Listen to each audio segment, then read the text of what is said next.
Hi, magandang araw muli mga kaibigan. Sa bidyong ito ay atin tatalakayin ang tungkol sa adultery. Atin po i-discuss ito para sa layuning pang-edukasyon lamang at hindi po ito dapat ituring na isang serbisyong legal. At kung ano man po ang aking masasabi o ano man ang aking sasabihin sa bidyong ito, yan po ay pawang mga personal na opinion ko lamang. Now, let's proceed to our topic. Ano po ba ang adultery? Under the revised Penal Code of the Philippines, adultery is committed by a married woman who has sexual intercourse with a man who is not her husband, and by the man who has sexual relation with her, knowing she is married.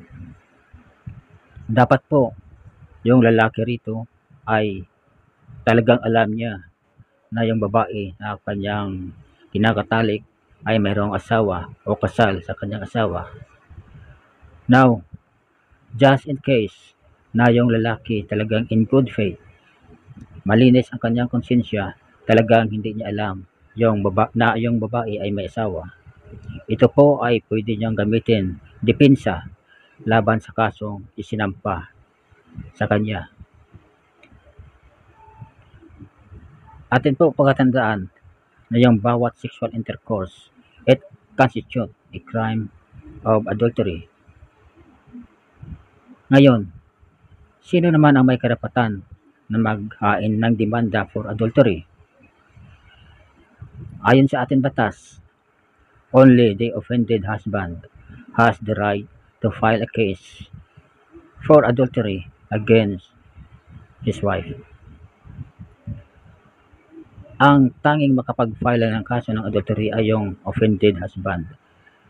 Maging ang pamilya o kamag-anak ng kanyang asawa ay walang karapatan na maghain ng demanda para sa kanya, para sa offended husband.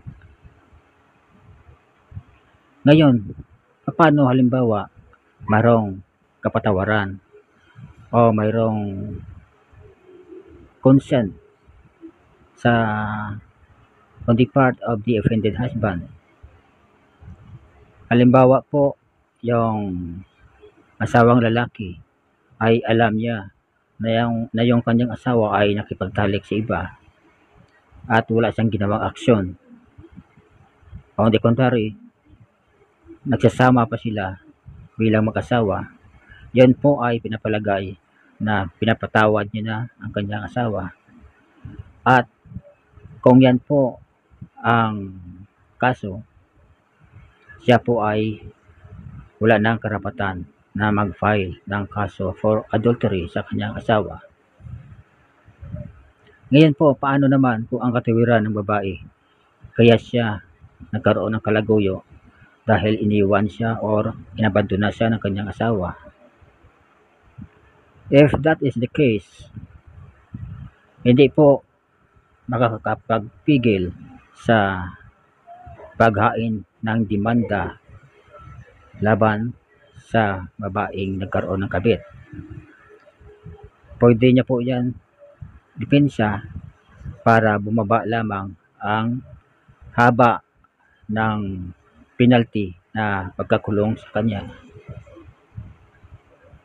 Now, kung talagang napatunayan ng kasala yung babae at yung lalaki na nakapag-commit ng crime of adultery, the penalty for adultery is prison correctional in its medium and maximum period, or an imprisonment ranging from 2 years, 4 months and 1 day to 6 years.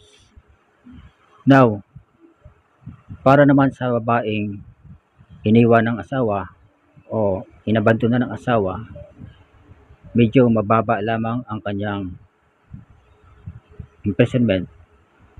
It will range from 4 months and 1 day to 2 years and 4 months. Yan po ang magiging parusa kung sakali ang babae kaya nagkaroon ng kalaguyo dahil ayon sa kanya, iniwan siya ng kanyang asawa, inabandon na, pinabayaan. Yan po ang magiging hatol sa kanya. So, hanggang dito na lamang po mga kaibigan. Hanggang sa muli. Disclaimer lamang, hindi po ako abogado, pero law graduate naman ako kahit paano. And so, kung nagustuhan nyo ang ganitong klaseng content, paki-subscribe na lang po sa aking YouTube channel, share and like my videos, and don't forget to click the notification bell for more updates of my upcoming videos. Maraming salamat po.